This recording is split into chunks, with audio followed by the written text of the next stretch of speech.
인사하겠습니다. 잘 오셨습니다. 성령 충만하시고 승리하십시오. 그 지나가는 세상 사람을 딱 붙잡고 묻는 겁니다. 뭐라고 묻냐면, 당신은 오늘 왜 사십니까? 또는 왜 밥을 먹고 다니십니까? 또는 왜 일을 하시고 왜 공부를 하십니까? 라고 물어보면 아마 열의 10사람은 다 비슷한 말을 할 겁니다. 뭐 이런 식으로요. 나를 위해서요. 또 내 가족을 위해서요. 내 꿈과 내 미래를 위해서요. 뭐 이런 식의 이야기를 할 겁니다. 근데 어떤 식의 이야기를 하든지 관계없이 거기에 공통적으로 들어가는 게 있습니다. 그게 뭐죠? 나예요, 나. 그러니까 모든 것이, 세상의 사람들은 모든 목적과 모든 이유와 모든 뜻이 다 어디에 있냐면 나를 영광스럽게 하고 나를 복되게 하고 나의 기쁨이 되는 것, 이것이 세상 사람들이 살아가는 원리입니다. 그러면 신자에게 묻는 거예요. 이번에는 신자를 붙잡고 당신은 왜 오늘을 사십니까?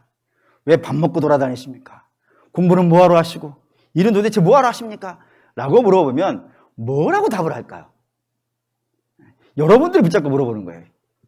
집사님, 권사님, 왜 사십니까? 이렇게 물어보면 뭐라고 해야 될까? 여러분 뭐라고 하고 싶으십니까? 라고 물어보면은 성경이 답을 합니다. 성경이 어떻게 답을 하냐면 이사야 43장 21절입니다. 읽을게요. 이 백성은 내가 나를 위하여 지었나니 나의 찬송하게 하려 함이라. 하나님의 찬송이 되는 삶을 산다 이거예요.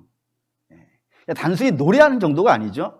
내가 살아가는 모든 삶이 세상 사람들이 봤을 때, 야, 역시 하나님 대단하신 분이야. 저 사람은 원래 저런 사람이 아닌데, 저 정도의 사람이 아닌데, 저만큼 대단한 사람이 아닌데, 저 사람을 어떻게 하나님께서 하셨길래 저렇게 훌륭한 사람이 되었는가? 라고 하면서 나의 삶이 다 뭐가 돼야 된다고요? 하나님의 찬송이 되는 삶을 살아야 된다 이거예요. 이거를 구약에만 써놓은 것이 아니라 에베소 1장에도 있어요. 에베소 1장 4절에서 6절도 읽을게요. 곧 창세전에 그리스도 안에서 우리를 택하사 우리로 사랑 안에서 그 앞에 거룩하고 흠이 없게 하시려고 그 기쁘신 뜻대로 우리를 예정하사 예수 그리스도로 말미암아 자기의 아들들이 되게 하셨으니 이는 그가 사랑하시는 자 안에서 우리에게 거저 주시는 바 그의 은혜의 영광을 찬송하게 하려 하는 것이라 라고요.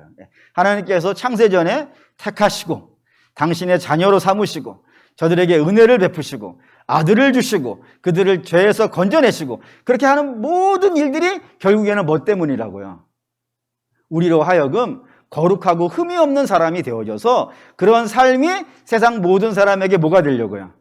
하나님의 영광의 찬송이 되려고, 은혜의 영광의 찬송이 되려고 하나님이 이 일을 하셨다 이겁니다. 그렇기 때문에 성경이 우리에게 분명히 알려주는 것은 성도는 이 땅을 어떻게 살아야 되느냐 하면은 자기의 목적과 자기의 뜻과 자기의 꿈과 자기의 비전과 자기의 생각을 따라 사는 것이 아니고 오직 하나님의 뜻과 하나님의 목적과 하나님의 비전과 하나님의 생각과 하나님의 말씀을 따라서 살아야 된다 이겁니다. 그렇기 때문에 성도에게 가장 중요한 게 뭐겠어요? 그러니까 하나님의 뜻을 어떻게 알아요? 우리 하나님의 뜻을 어떻게 알겠어요? 근데 갑자기 있으면 하나님께서 비전 해가지고 짝짝짝짝 써주시는 건 아니잖아요. 우리 하나님의 뜻을 어떻게 알겠어요? 하나님 말씀을 알아야 되지 않겠습니까? 그리고 하나님 말씀을 부지런히 듣고 부지런히 공부해가지고 그걸 머릿속에만 차곡차곡 쌓아놓으면 안 되겠죠? 그 말씀을 가지고 이 땅에서요 부지런히 살아야 되기 때문에 말씀과 순종이 성도에게는 더없이 중요한 것이라 이겁니다. 그런데 문제는 사람은 이렇게 살아가는 것, 그러니까 하나님의 말씀을 인생의 본으로 삼고 그 본을 따라서 믿음으로 순종하고 살아가는 것을 약하다고 그런단 말이에요. 별 볼 일 없는 것이라고, 대단치 않은 것이라고, 그거는 굴종이고 그거는 미련한 것이고, 인간이 멋있어지려면은 그 신에게서 독립을 해야, 신에게서 벗어나야 그때서야 멋있고 훌륭하고 영광스럽고 대단한 것이고 영웅이라고 생각을 한다 이겁니다. 그런 것을 설명하는 책 중에 제가 읽은 것 중에 가장 기억에 남는 책이 멜벨이라고 하는 분이 있는데, 그 멜벨이라고 하신 분이 쓴 책이 백경이라고 하는 책이 있어요. 모비딕이라고 하는 것으로 알려져 있는 책인데, 내용이 이렇습니다. 주인공이 선장인데 당연히 백경, 하얀 고래예요. 하얀 고래를 잡으려고 그 배가 하나가 등장하는데 그 배의 선장이 에이호브라고 하는 사람입니다. 에이호브 그러니까 뭐 대부분 잘 못 알아들으시지만 영어로 써놔서 그래요. 그걸 성경에 있는 용어로 쓴다고 하면 아합입니다. 그러니까 북이스라엘 왕 아합. 그 사람이 어떤 것으로 등장하냐면 이 백경은 뭐냐면 하나님입니다. 소설에 그렇게 나온다고요. 그래가지고 이 에이호브라고 불리는 선장이 이 하얀 고래인 하나님과 한판 붙어보자 이거예요. 그러니까 에이호브는 사람을 나타내는 것이고 백경은 이제 하나님이 된 거죠. 그래가지고 이 싸움이 치열하게 진행되어져요. 뭐 책이 이만한데 이 책 내내 치열하게 싸워요. 이겼을까요? 졌을까요? 사람이 하나님을 어떻게 이깁니까? 그냥 그 백경과 함께 에이호브 선장이 물에 빨려 들어가는 그런 것으로 소설이 끝나는데 그걸 보면 사람들이 생각하는 거예요. 이 얼마나 장엄하고 영광스러운 것이냐 말이죠. 운명에게 신에게 지지 않고 끝까지 그 신에게 저항해서 비록 그 목표를 달성하지 못했지만 그래도 자기의 인생의 목표를 놓고 신과 끊임없이 싸웠던 저 사람이야말로 진정한 영웅이고 진정한 멋있는 사람이라고 이렇게 이야기를 하고 그런 거를 보는 모든 많은 사람들은 야 이거야말로 이게 인본주의 아니냐? 우리는 인본주의 하면 굉장히 나쁘게 생각하지만 세상 사람들에게는 인본주의 하면 굉장히 멋있는 거라고요. 인간이 영웅이 되는 것이니까 자기의 운명과 신이 내린 그런 삶에서부터 벗어나는 인간이니까 얼마나 영광스럽고 대단한 것이냐라고 하면서 칭송을 해준다 이겁니다. 그러니까 세상은 이 죄의 역사를 영광으로 안 되니까요. 그래서 성경은 내내 이야기를 하래요. 내내 이야기를. 그 사람이 하나님이 만들어 놓으신 사람이 그 하나님에게서 자꾸 벗어나서 자기의 마음대로 살아가려고 하는 이야기가 전부 성경에 있단 말입니다. 예를 들어서 제일 처음 그 죄의 역사를 시작한 사람이 누구였어요? 아담과 하와예요.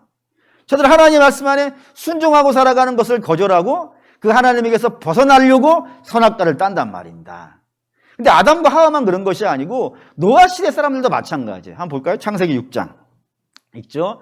사람이 땅 위에 번성하기 시작할 때 그들에게서 딸들이 나니 하나님의 아들들이 사람의 딸들의 아름다움을 보고 자기들이 좋아하는 모든 여자를 아내로 삼은지라. 눈에 팍 들어와야 되는 단어.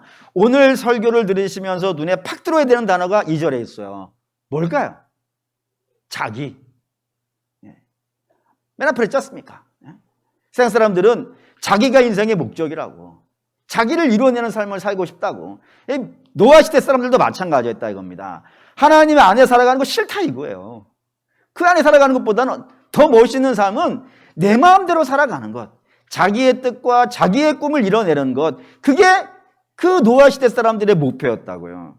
이게 바벨탑도 마찬가지입니다. 바벨탑 볼까요? 창세기 11장 4절 읽겠습니다. 또 말하되 자 성읍과 탑을 건설하여 그 탑 꼭대기를 하늘에 닿게 하여 우리 이름을 내고 온 지면에 흩어짐을 면하자 하였더니, 여기도 눈에 확 들어온 단어가 있죠? 우리. 나나 우리나 마찬가지 아니겠어요? 우리의 이름을 내자, 내 이름을 내자.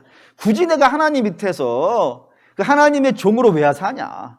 우리가 우리의 이름을 내고 하나님 같이 살자라고 하는 시대가 저 바벨탑의 시대였다 이겁니다. 이런 식인 거예요. 이게 죄의 역사가 이렇게 쭉 진행이 되는데 이 죄의 역사에서 가장 화려하게 빛나는 때가 언제냐면 성경에서는 사사기로 등장을 해요. 사사기는 여러분에게 종종 말씀드렸지만 암흑기라고도 하고 또는 뭐 혼돈기라고도 한다고 여러분에게 말씀을 드렸어요. 근데 왜 성경에 사사기를 암흑기라고 하고 또는 혼돈기라고 부를까요? 그 이유는 뭘까요? 그 이유를 여호수아가 설명을 해요.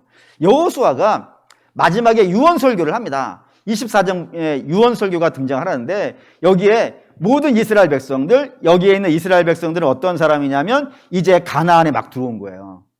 가나안에 들어와가지고 거기에서 정착해서 이제 멋지게 한번 살아보겠다라고 결심을 하고 있는 이스라엘에게 선포를 해요. 유명한 그 24장에 유명한 말씀이 하나 나오죠? 이 여호수아가 뭐라 그러냐면 나와 내 집은 이제부터 여호와만 섬기겠다. 그러니 너희도 결정을 해라. 우상과 하나님 사이에서 왔다 갔다 헷갈리지 말고 너희도 분명히 하나를 선택하라 라고 이렇게 선포를 해요. 그러자 이 가나안에 정착했던 이스라엘이 뭐라 그래요? 우리도 하나님만 섬기겠습니다. 우리가 봤지 않습니까? 광야 40년 건너왔고 이 가나안에서 치열하게 싸워가지고 이 땅 하나하나를 하나님이 기적으로 차지했거든요. 요단강 가르고 들어왔고 그 자기들이 막 물 퍼내가지고 가른 거 아니지 않습니까? 하나님이 쫙 갈라줘서 들어왔고 요단강 건너서 그 다음에 여리고 돌고 무너지고 심지어는 하늘의 해와 달이 멈추는 그런 역사를 보면서 가나안에 정착을 했으니까 그들이 이렇게 얘기해요. 우리도 하나님을 당신처럼 잘 섬기겠습니다 라고 얘기를 해요. 그래서 여호수아가 뭐라 그러냐면은 택도 없는 소리 하지 말라. 너희는 말로는 그렇게 하지만 결국에 하나님을 배신할 것이다 라고 얘기를 해요. 그러자 이스라엘이 이런 말합니다. 여호수아 24장 21절 읽겠습니다. 너희가 요단을 건너 여리고를 이른즉 여리고 주민들이 곧 아모스 족속과 히브리 족속과 가나안 족속과 헷 족속과 기르가스 족속과 여기 아닌데 찾아봅시다. 여호수아 24장 찾아봐야겠네. 제가 잘못 적었나 봐요. 여호수아 24장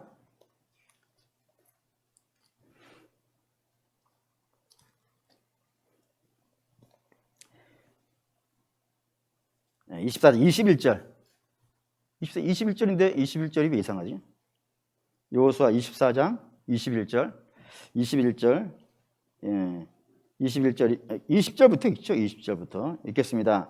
만일 너희가 여호와를 버리고 이방 신들을 섬기며 너희에게 복을 내리신 후에라도 돌이켜 너희에게 재앙을 내리시고 너희를 멸하시리라 하니 백성이 여호수아에게 말하되 아니니이다 우리가 여호와를 섬기겠나이다 한지라. 다시 백성들이 모세가 니네 못해 니네는 결국에는 무너질 거야 라고 하자 백성들이 아니라고 우리는 정말 하나님을 잘 섬길 거라고 걱정하지 마시고 죽으시라고 그랬단 말이에요. 그러자 이 여호수아가 그래? 니네가 정말 그렇게 한다 그랬으니까 우리 각서 하나 쓰자. 각서. 뭐 지금이야 종이나 종이에다 쓰든지 뭐 컴퓨터에다가 찍든지 해가지고 각서를 쓰겠지만 그때는 뭐 그런 게 없으니까 각서를 어디다 썼겠어요? 돌 위에다가 각서를 썼어요. 하나님 이 백성이 제 앞에서 약속을 했어요. 정말 하나님 말 잘 섬기겠다고. 다른 신 절대로 안 따라가고 자기들 마음대로 안 살고 철저히 하나님 말 잘 섬기겠습니다라고 약속을 했어요. 근데 그 약속한 것이 어떻게 됐을까요? 우리식으로 이런 말을 쓰죠. 잉크도 마르기 전에. 잉크도 마르기 전에. 이런 식이에요. 그러니까 예를 드는 거니까 오해를 마시고 결혼을 하는 거예요. 결혼식에. 그래서 제가 결혼식에 맨 마지막에 하는 게 있어요. 결혼식 딱 끝나고 축도 끝나고 나면은 제일 마지막에 하는 일이 뭐냐면은 결혼 증서가 있어요. 결혼 증서. 다 받으셨죠? 그 결혼 증서에 제 사인 쓰는 거예요. 멋있는 거. 제 사인이 멋있어요. 생각보다. 잘 모르시죠? 이런 것도 설명해 준단 말이죠, 제가. 이게 박자잖아요. 그리고 이렇게 하면 산이 돼요. 이거 십자가란 말이에요. 멋있지? 이거를 거의 뭐 어마어마하게 연구를 했어요. 십자가에 달려있는 박산. 주와 함께. 그 주와 함께를 써야겠네. 주와 함께. 그래서 멋있게 됐어요, 이렇게. 멋있지 않습니까? 혼자만 멋있는 모양인데? 어쨌든 그 타이가요. 이 사인을 한단 말이에요. 이 사인이 마르기 전에 바람을 핀 거야. 그 정도로 빠르다, 이거 이스라엘이. 부패가. 그게 바로 사사기예요. 여호수아 24장 탁 넘어가는 이 창사기 1장부터 그들이 부패해 가더라 이거예요. 잉크도 마르기 전에. 그래서 그들이 부패하는 이유를 마지막 장에 설명을 했어요. 왜 이들이 부패해 가는가? 사사기 21장 25절 읽겠습니다. 그때 이스라엘의 왕이 없으므로 사람이 각기 자기의 소견에 옳은 대로 행하였더라. 저희들이 각자 자기가 옳은 대로 살았다고요. 거기도 자기가 나오죠. 자기 마음대로 살았다고. 근데 왜 자기 마음대로 살은 이유가 앞에 있죠? 뭐 때문에 자기 마음대로 살았다고요? 이스라엘에 왕이 없다. 이거 사기예요, 이거는. 이스라엘이 왕이 왜 없어요? 왕이 있죠? 자기들이 왕으로 대접을 안 했을 뿐이지. 누가 왕이겠어요? 하나님이 왕이죠. 이스라엘의 왕은 하나님이라고요. 그런데도 불구하고 저들은 하나님을 무시한 거예요. 무시하고 하나님을 빼버렸으니까 누가 왕이 된 거예요, 그 다음에는? 사람은 자기가 왕이 돼요. 하나님 빼버리면 내가 최고라니까요. 그래서 모든 것들을 자기 마음대로 살았더니 자기 마음대로 살아가는 세상이 복이 있었다 망했더라. 망했더라가 사사기란 말이에요. 그리고 얼마나 혼돈하고 얼마나 어둡고 얼마나 답답한 인생이 되었는지를 설명을 하고 있더라 이겁니다. 이게 사사기로만 끝나는 것이 아니고 왕조의 역사, 그 뒤에 다윗에서부터 시작되어지는 왕조의 역사에서도 끊임없이 반복된다 이겁니다. 그 중에 하나를 보면 이사야 53장 6절 읽겠습니다. 우리는 다 양 같아서 그릇 행하여 각기 제 길로 갔거늘 여호와께서는 우리 모두의 죄악을 그에게 담당시키셨도다. 그에게 우리의 죄악을 담당시킨 이유가 나왔어요. 그가 예수님이고 그분에게 우리의 모든 죄악을 담당시킬 수밖에 없었던 이유가 나왔는데 그 이유가 뭐였다고요? 우리는 다 각기 제 길로 가는 사람이라 이거예요. 통제되어지지 아니하고 자기 마음대로 살아가는 그런 인생이었다라고 이사야가 평가를 했다 이겁니다. 뿐만 아니라 이사야만 그런 것이 아니라 예레미야도 그렇죠. 예레미야 똑같은 말을 해요. 읽어볼게요. 그가 이르시기를 너희는 각자의 악한 길과 악행을 버리고 돌아오라. 그리하면 나 여호와가 너희와 너희 조상들에게 영원부터 영원까지 준 그 땅에 살리라. 뒤에 약속 빼시고 그리하면 빼고 그 앞에 뭐가 나오냐면 이들이 어떻게 산다고요? 각자의 길을 간다 이거예요. 각자 자기 마음대로 살고 있고 각자 자기들. 그러니까 우리는 어디에 살아야 되는데 원래는 하나님의 뜻 아래, 하나님의 목적 아래 거기에 살아야 되는 사람인데도 불구하고 저들이 끊임없이 각자 자기가 원하는 길을 따라 살아가는 그런 인생이 되었다라고 이야기한다 이겁니다. 그래서 성경이 이야기하려는 게 분명하죠. 성경은 극도로 싫어하는 삶이 있는 거예요. 성경 자체가 너무너무 싫어하는 삶이 하나가 있어요. 그 삶이 뭐예요? 자기 마음대로 사는 거라 이거예요. 하나님의 통제 안에 살지 아니하고 하나님의 말씀 안에 살지 아니하고 그 말씀을 벗어나서 자기 마음대로 살아가는 걸 성경이 굉장히 싫어한단 말입니다. 왜 싫어하는 거예요? 그러니까 왜? 하나님이 우리를 종으로 막 부리는 게 재밌어가지고요. 만약에 하나님이 우리를 막 종으로 부리고 자기에게 뭐 바치는 그런 사람으로 삼기 위해서 하나님 밖으로 벗어나는 것을 싫어하신다 그런다면 우리는 그런 하나님을 사랑의 하나님이라 부를 수 있겠냐 이거예요. 악독한 기업주겠지. 하나님 우리 사랑의 하나님이라 부르는 것은 하나님이 그 말씀 안에 살아가는 것이 뭐가 되기 때문이에요? 복이 되기 때문이고 그 말씀을 벗어나는 것이요 망하는 거기 때문에 그래요. 이걸 한번 설명해 볼게요. 에덴을 우리가 참 여러 각도로 저는 워낙 에덴을 좋아하고 창세기를 워낙 좋아하기 때문에 그걸 여러분에게 설교를 많이 하는데 에덴을 한번 좀 다른 관점에서 설명을 좀 드려볼게요. 그 에덴에 하나님께서 많은 나무들을 두셨어요. 그 중에 먹지 말라고 한 것은 몇 그루예요? 한 그루예요. 선악을 알게 하는 한 그루고 나머지는 다 어떻게 하라 그런 거예요? 다 임의로 먹으라 그랬어요. 마음껏 먹고 싶은 대로 먹으라 그랬어요. 이건 이제 우리가 잘 알고 있는 내용인데 이걸 한번 뒤집어 볼게요. 뒤집어 보면 그 많은 나무들이 있죠? 그 많은 나무들 중에서 생명을 주는 나무는요? 모든 게 다 먹을 수 있다니까요. 모든 게 다 내게 유익이 돼요. 뭐 사과도 내게 유익이 되고 배도 유익이 되고 복숭아도 유익이 되고 다 유익이 돼요. 다 유익이 되는데 그 중에서 생명을 주는 건요. 몇 그루가 있는 거예요.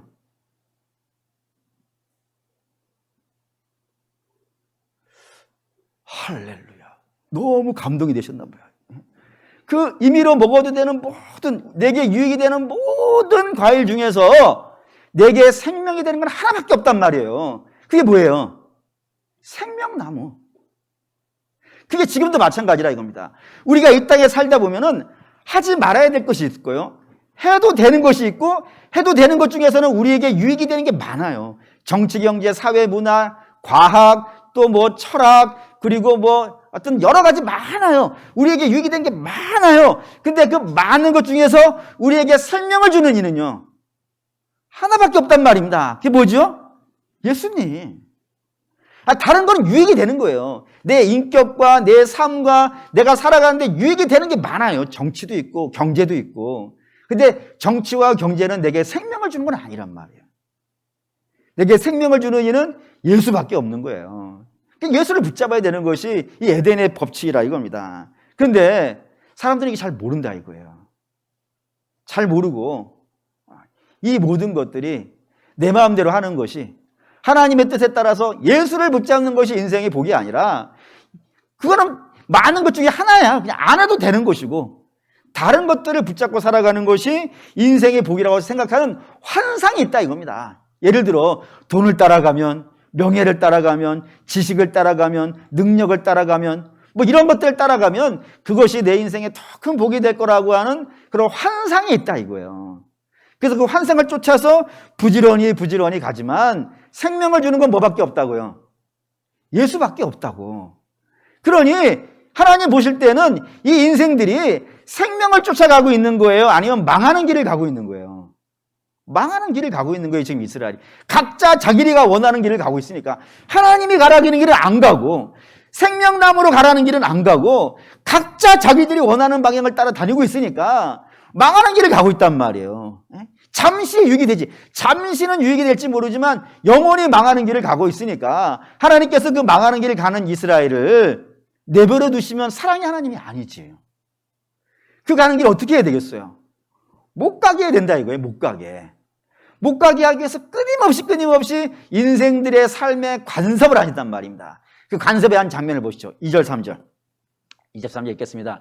유다의 왕 아몬의 아들 요시야 왕 13째부터 오늘까지 23년 동안 여호와의 말씀이 내게 임하시기로 내가 너희에게 꾸준히 일렀으나 너희가 순종하지 아니하였느니라. 여기에 이제 예레미야가 자기의 사역의 기간을 얘기했어요. 뭐라고 얘기했냐면 23년 동안 열심히 설교해 왔고, 그것도 어떻게 설교해 왔다고요? 꾸준히 했다고. 잠시도 쉬지 아니하고 꾸준히 했다고요. 이게 얼마나 대단한 일인지 아실까요? 이게 얼마나 대단한 일인지를 알려면은 성경 하나를 더 생각하시면 돼요. 어려운 딴 데도 아니야. 얼마 전에 우리 김효성 전사님이 했어, 그 설교를. 요나가 니느웨 성에 가가지고 설교를 하는데 그 니느웨 성이 얼마나 큰 성인지 3일을 걸어도 다 못 걸을 정도의 큰 성이라 그랬어요. 근데 그 성에 가서 요나가 얼마 설교했다고요? 하루 설교했다고, 하루. 23년을 꾸준히 한 것도 아니라니까요. 하루! 3일을 다녀야 되는 거를 하루! 그래, 어떻게 했겠어요? 전주성만 다닌다. 전주성에서만 설교한다 했을 때 아마 제 생각엔 이래요. 그냥 아중리에서 하고 끝낸 것 같아. 왜? 아중리 백성들이 이쁘니까. 아중리도 이쁘지만 안골도 이뻐요. 서신동도 이뻐요. 어쨌든 이거요. 그렇다 이겁니다. 거기서 하는 거다 딱 끝내버린 거예요. 근데 그에 비해서 예레미야는요. 23년을. 그것도 꾸준히. 근데 그것뿐이 아니라는 거예요. 25장 4절. 24절 읽겠습니다. 그러므로 여호와께서 그의 모든 종 선지자를 너희에게 끊임없이 보내셨으나 너희가 순종하지 아니하였으며 귀를 기울여 듣지도 아니하였다고. 이번에는 하나님께서 예레미야뿐이 아니라 모든 종들을, 모든 종 선지자를 끊임없이 보내셨다고요. 근데 얼마나 열심히 보내셨냐면은 이 모세가 이런 얘기했어요. 신명기 18장 15절에 읽겠습니다. 내 하나님 여호와께서 너희 가운데 내 형제 중에서 너를 위하여 나와 같은 선지자 하나를 일으키시리니 너희는 그의 말을 들을지어다 했어요. 이게 모세와 같은 선지자 그랬으니까 일단 모세가 누군지를 알아야겠죠. 모세는 누구예요? 이스라엘을 애굽에서 데리고 나와서 광야를 지나 요단강 앞에까지 인도한 민족의 최고의 영도자예요. 그래서 그 사람이, 이 모세가 이 땅에서 가장 열심히 한 건 뭐였습니까? 시내산에서 받은 말씀을 백성들에게요. 끊임없이 가르쳐서 이 말씀 밖으로 벗어나지 말라가 너희가 그래야 가나안에 들어갈 수 있다라고 끊임없이 이야기해 준 것이 모세예요. 그러니까 그런 모세, 이스라엘을 가나안으로 인도한 모세와 같은 그런 선지자들이란 말입니다. 그러니까 다시 말하면 이 땅에 하나님께서 끊임없이 보내신 예언자들은 저들을 전부 다 어디로 데려가려고 그러는 거예요? 복으로 데려가려고 그러니까 가나안으로. 그 많은 예레미야든 이사야든 나훔이든 요나든 그 수많은 믿음의 선지자들, 그 선지자들은 전부 모세와 같은 선지자들인데 그들이 하려고 하는 모든 일은 이 백성들을 잘 가르쳐서, 저들에게 하나님 말씀을 부지런히 가르쳐서 저들로 하여금 가나안에 도착하게 하려는 그런 사명을 갖고 와서 하고 있으니까 모세가 그러는 거예요. 너희 어떻게 하라고요?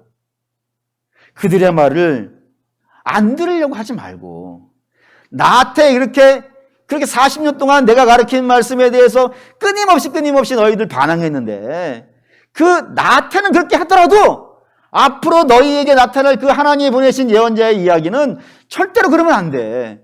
너희를 가나안 데려가려고 하는 자들이야. 그래 꼭 들어주길 바란다라고 유언하고 죽었다 이거예요. 그것처럼 하나님이 예언자들을 보내셔가지고 끊임없이 돌아오라. 너희가 가는 길은 잘못된 길이야. 그건 환상이야. 너희가 생명을 얻을 수 있는 유일한 곳은 나 외에는 없어. 내게로 돌아와라. 내게로 돌아오고 나와 교제하고 나와 만나고 나와 연결되어주고. 이거 신학적 표현으로 말한다 그러면 예수 그리스도는 머리시고 우리는 뭐가 돼야 된다고요? 몸이 되어줘서 새로운 피조물이 돼야 돼. 예전 피조물은 어떤 피조물이에요? 내가 머리고 내가 몸이란 말이에요. 그래서 다 내 마음대로 했었는데 이제는 죄송합니다. 머리를 치는 거예요. 그래서 죽은 거지. 죽고 그 머리에 이제 누가 와서 붙은 거예요? 예수님이. 그리고 우리는 예수님의 머리 밑에 탁 붙어가지고 예수님의 인도를 받는 그런 사람이 되어줘야 그게 복된 인생인데 그리로 오라 라고 주께서 부르시는 거예요. 그런데 이스라엘 백성들의 반응이 25장 7절 읽겠습니다. 너희가 내 말을 순종하지 아니하고 너희 손으로 만든 것으로서 나의 노여움을 일으켜 스스로 해하였으니라 여호와의 말씀이니라 라고요. 어떻게 했다고요? 끊임없이 보냈는데도 불구하고 저들이 어떻게 했다고요? 끊임없이 거절하더라 이거예요. 하나님이 보내시는 족족 거절하더라 이거예요. 그리고 늘 같은 방법으로 살아갔는데 그 방법이 뭐였다고요? 하나님 말씀 안에 살아가는 것이 아니라 자기 생각 아래 살아가는 그거를 죄라 그런다 이거예요. 죄의 삶을 살아가고 하나님의 영광에 찬송이 되기는커녕 자기의 인생의 만족과 기쁨을 위해 그렇게 부지런히 살았더라 이겁니다. 그러니 그 인생 안에서 욕심이 나오고 그 인생 안에서 우상이 등장하고 이런 일들이 발생되어져서 결국엔 저들이 망하게 되었다 이겁니다. 그래서 하나님께서 이제는 안 되겠다 해가지고 저들을 심판을 하시기로 하는데 이 심판이 중요합니다. 이 심판이 성경에 심판이 두 종류로 나온다는 걸 기억해 주셔야 돼요. 하나는 열방을 향한 심판이 있어요. 그리고 다른 하나는 이스라엘을 향한 심판이 있어요. 이 두 가지가 다른 부분이 있고 같은 부분이 동일한 같은 내용이 있고 다른 내용이 있어요. 우선 같은 내용은 뭐가 있냐면은 이 둘 다 이 심판은 뭐 때문에 생기는 거예요? 죄 때문에 생기는 거예요. 그러니까 하나님은 죄에 대해서 열방이 하는 죄이든 이스라엘이 하는 죄이든 그 어떤 죄이든 하나님은 용납하시지 않아요. 왜 그러냐면 하나님은 거룩하신 하나님이기 때문에 그렇습니다. 또 하나님은 공의의 하나님이시기 때문에 그렇습니다. 근데 그 공의의 하나님이 열방의 심판하고 이스라엘은 안 하면은 그걸 공의의 하나님이라 할 수 있겠어요? 없겠어요? 없지. 그런 하나님은 불의의 하나님이신 거예요. 그러니까 하나님은 공의의 하나님이라는 이 사실을 스스로 부인해버리는 거예요. 그렇기 때문에 하나님은 이스라엘이 지은 죄이든 당신의 백성이 지은 죄이든 열방 하나님의 백성이 아닌 자들이 지은 죄이든 그 죄에 대한 대가는요 똑같이 받아내신다 이거예요. 공평하신 하나님입니다. 그런 의미에서. 근데 다른 점이 하나가 있어요. 다른 점은 뭐냐면 열방의 심판은 이걸로 끝나는 심판이에요. 영원한 심판. 끝나는 심판이에요. 반면에 이스라엘을 향한 당신의 백성을 향한 심판은요 끝나는 심판이 아니라 사랑의 심판이라 이거예요. 사랑의 심판이라는 건 뭐겠습니까? 이 심판을 통하여서 이들이 어떻게 하는 거예요? 자기의 죄를 깨닫는 것이지. 부모님이 자녀의 종아리를 때려요. 심심해서 때리는 거 아니죠. 자녀가 잘못했어요. 종아리를 때려요. 종아리를 때리는 동안에 부모는 동일한 마음을 가져요. 어떤 마음이에요? 내가 뭔 잘못했는지 그걸 알고 눈물을 흘리면서 돌아오기를 원하는 마음에서 때리지 않습니까? 하나님도 마찬가지라 이거예요. 이스라엘이 이 심판을 통하여서 더 혹독해요. 열방이 당하는 심판보다 더 혹독해요. 하지만 이 심판을 통하여서 자기의 죄를 알고 돌아오라고. 그런 의미에서 이스라엘 심판은 아주 독특한 특징이 하나가 있습니다. 이게 예레미야 25장 12절에서 14절입니다. 25장 12절에서 14절 안 나오는데? 한번 볼까요? 예레미야. 나왔어요. 읽겠습니다. 여호와의 말씀이니라 70년이 끝나면 내가 바벨론의 왕과 그의 나라와 갈대아인의 땅을 그 죄악으로 말미암아 벌하여 영원히 폐허가 되게 하되 내가 그 땅을 향하여 선언한 바 곧 예레미야가 모든 민족을 향하여 예언하고 이 책에 기록한 나의 모든 말을 그 땅에 임하게 하리라. 그리하여 여러 민족과 큰 왕들이 그들로 자기들을 섬기게 할 것이나 나는 그들의 행위와 그들의 손이 행한 대로 갚으리라. 하나님께 심판을 하시는데 분명히 저들이 향한 대가로 지불을 하시는데 열방의 심판은 끝나는 심판이라 이거예요. 근데 반면에 이스라엘 심판은요, 정해져 있는 기간이 있는 거예요. 그 기간이 언제? 70년. 그래서 70년에 언제부터 언제까지를 70년이라 그러냐면 609년, 예수님 오시기 전이니까 BC 609년에서부터 BC 538년까지 딱 70년이에요. 요거를 왜 이렇게 70년, 이걸 어떻게 알았냐면은 이 609년, BC 609년이 어떠한 해냐면 요시야가 죽은 날입니다. 요시야가 죽었다는 의미는 어떤 것이냐면 이후의 역사를 보면 알아요. 이 요시야 이전까지는 이스라엘의 왕은 누가 정해요? 물론 하나님이 정하시는데 하나님이 정하시는 거지만 이 요시야 이전까지는 이스라엘이 정해요. 이스라엘이 정하고 이스라엘이 왕이 돼요.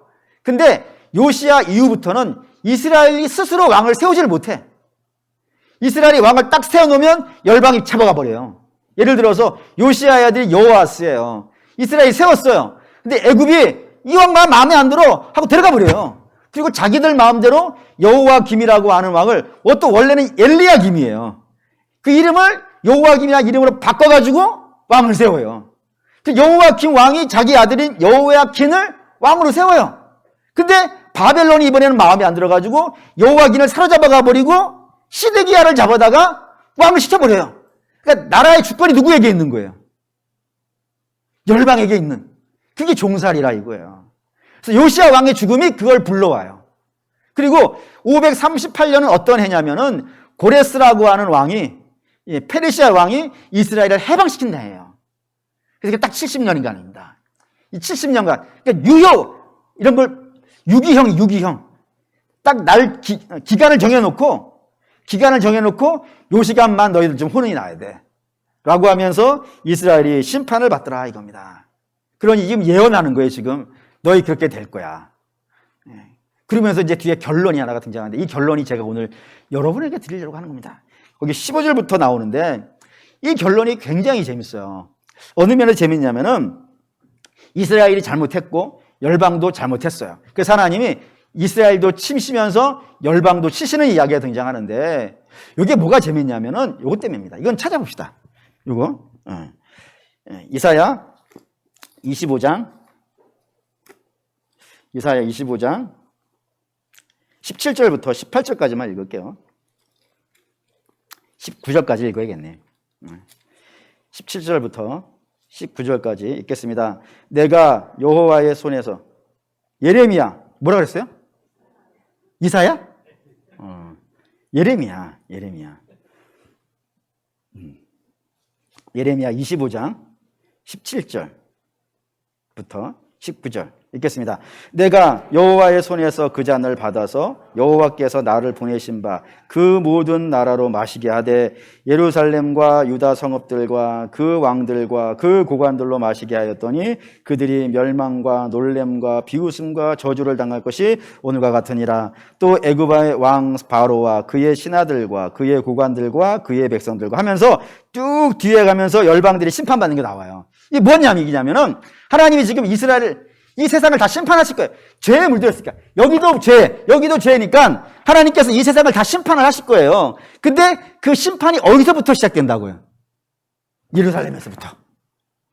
예루살렘부터 심판이 시작되어져 가지고 점점 어떻게 돼가는 거예요? 열방으로 간 거예요. 열방으로. 이거 북도 마찬가지인 거 아세요? 그러니까 심판도 여기서부터 시작돼가지고 열방으로 나가는데 반면에 북도 마찬가지예요. 이사야 볼게요. 이사야 나와. 이사 써놨어. 이사야 읽겠습니다. 아모스의 아들 이사야가 받은 바 유다와 예루살렘에 관한 말씀이니라. 말일에 여호와의 전에 산의 모든 산 꼭대기에 굳게 설 것이요 모든 작은 산 위에 피어나리니 만방이 그리로 모여들 것이라. 많은 백성이 가며 이르기를 오라 우리가 여호와의 산에 오르며 야곱의 하나님의 전에 이르자. 그가 우리에게 가르칠 것이라. 우리가 그의 길로 행하리라 하리니 이는 율법이 시온에서부터 나올 것이요 여호와의 말씀이 예루살렘에서부터 나올 것이라. 복이에요. 복이 흘러나오는데 그 복이 어디서부터 흘러나온다고요? 예루살렘에서부터. 예루살렘에서부터 복이 흘러나와서 점점점 열방으로 가고 있는, 하나님 말씀도 예루살렘부터 시작해가지고 점점점 열방으로 나가고, 심지어는 주께서 이런 말씀하셨어요. 오직 성령이 너희에게 임하시면 너희가 권능을 받고, 그 다음부터 예루살렘과 온 유대와 사마리아와 땅끝까지. 성경의 일반적인 원리에 뭔 말이냐면 이런 겁니다. 하나님께서 세상을 복주고 싶어요. 세상을 복주고 싶어요. 그러면 그 복을 어디서부터 시작하신다고요? 예루살렘에서부터. 반면에 세상을 심판하시고 싶어요. 그러면 심판을 어디서부터 시작하신다고요? 예루살렘에서부터. 무슨 뜻인지 아실까요? 그러니까 이 온 세상의 운명이 어디에 걸려 있는 거예요? 물론 이 세상을 복주시고 심판하시는 것은 하나님에 의해서 하실 거예요. 근데 하나님이 뭘 보고 시작하시냐 이거예요. 이스라엘 보고 하신다 이거예요. 그러니까 이스라엘이 하나님의 영광에 찬송이 되고 있으면 하나님이 이스라엘에 복을 주시겠죠? 그러면 이스라엘 복이 차고 넘칠 거예요. 차고 넘치면은 그 다음에 어디로 가고요?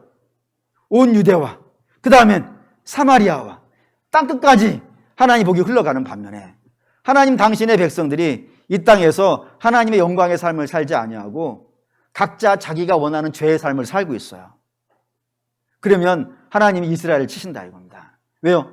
이 모든 열방이 이스라엘 보고 닮아가니까.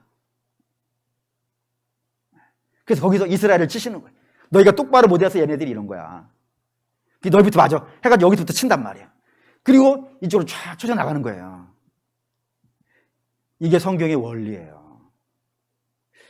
그게 오늘 우리에게 중요해요. 왜냐하면은 신약 시대에는 육체의 이스라엘이 더 이상 이스라엘이 아니기 때문에 그래요. 신약 시대에는 누가 이스라엘이에요? 그렇죠? 신약 시대에는 예수와 연합되어져 있는 성도가 이스라엘이에요. 주께서 피로 사셨어요. 하나님의 백성이에요. 그럼 그 하나님의 백성이 이 땅을 어떻게 살아야 될까요? 동일한 원리가 있는 거예요. 이 땅에 예수로 말미암아 구원받은 성도들은 그 성도들의 삶이 하나님의 영광의 찬송이 돼야 돼요. 세상 사람들이 교회를 보면서, 세상 사람들이 성도를 보면서 와, 하나님 저런 분이구나. 하나님 정말 위대하신 분이구나.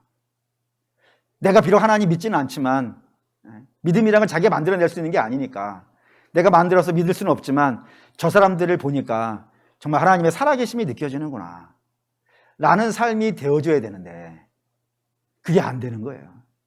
만약에 그게 됐다면은 이렇게 될 거예요. 그게 되고 있다면 우선 내가 복을 받겠죠. 내가 복을 받을 거예요. 그래서 복이 나부터 차고 넘쳐요. 넘쳐서 내 가족에게 흘러갈 것이고 그 내 가족에게 흘러가서 넘치면 또 뭐 넘치겠죠. 그럼 넘치면은 이 인근 지역으로 흐르고 인근 지역에서 흘러 넘쳐서 더 넓은 데로 가고 이런 식이 되어질 텐데, 그러니 여러분 성도 한 사람의 운명이라는 것이 얼마나 대단한 것인지를 아셔야 돼요. 마치 대통령 같습니다. 대통령은 그 한 사람의 말에 의해서 그 한 사람의 행동과 판단에 의해서 국가의 운영이 왔다 갔다 하잖아요. 그래서 자기가 개인적으로 평소에 좀 개인적으로 내 기분이 나빠 저 사람 때문에 그렇다더라도 함부로 기분 나쁘다는 말도 못하고 자기 개인의 감정은 철저히 누르고 오직 국가의 이익만 생각하면서 고개도 숙이기도 하고 찾아가기도 하고 뭐 이런 건 아니겠어요. 근데 성도는 더하다 이겁니다. 성도는 대통령은 대한민국 정도만 커버하는 사람이고 성도는 교회는 온 세상의 운명이 달려있는 거예요. 얼마나 무거워요. 그러니까 여러분 한 사람의 운명이 나 하나가 뭐 이런다고 다 세상이 달라지겠나? 아니라니까요. 나 하나에 의해서 온 세상이 달라질 수 있는 게 성도라니까요. 왜죠? 물론 내가 세상을 바꾸지는 않아요. 하나님이 나로부터 시작하시는 것이지. 그 복음 순장 중에 그런 거 있잖아요. 나로부터 시작되리. 나로부터 시작돼요. 그러니 사랑하는 믿음의 성도 여러분, 그냥 나 하나 시작하시면 돼요. 나 하나. 내가 하나님 의지하고 내가 움직이는 주님의 교회예요. 여기 이 교회는, 이 건물로서 교회는 여기 멈춰 있죠. 이것도 중요해요. 이 지역에 있는 분들이 지나가면서 오고 가면서 야, 여기 교회가 있구나.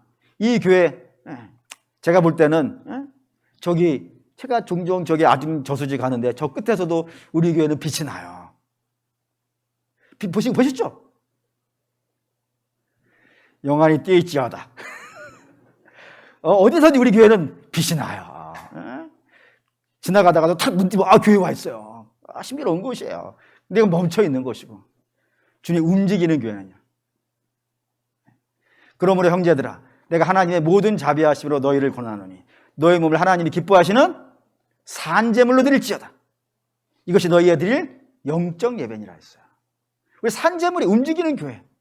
그러니까 내가 하나가 이 세상 한가운데에서 이 운명을 쥐고 있는 거예요.